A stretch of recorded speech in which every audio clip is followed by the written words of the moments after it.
Hey guys, so this is how to change your video quality on an iPhone after recording. So in order to do that, you're gonna head to the shortcuts. So let me go there. And once you're inside the shortcuts, if you look at the top right corner, you're gonna find a plus button for adding a new shortcut. So just click on it and then click on Add Action.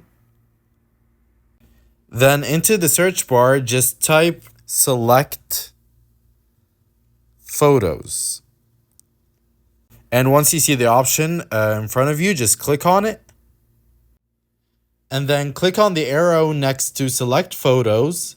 And then you're going to find an include option and it's going to be set to all. So you want to change that to only videos. So just click on the all word and then just untick the images and the live photos and just only leave the videos. Then once you're done with that, just click on done at the top right corner. Make sure that the select multiple option is toggled on. Now, once you've done that, you need to add the second action.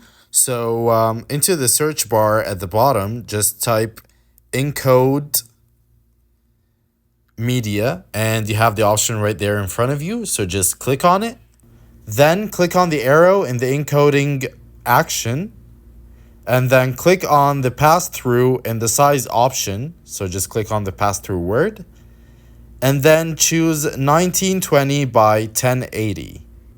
Then you're gonna need to go ahead and add another action. So just type it into the search bar, type save photo to photo album right there. So just click on it as soon as it appears.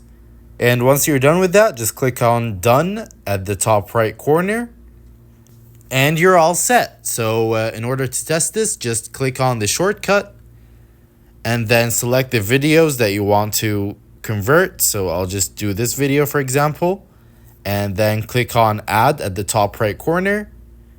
And this will convert the video quality from 4K to 1080p and save it to your photo album.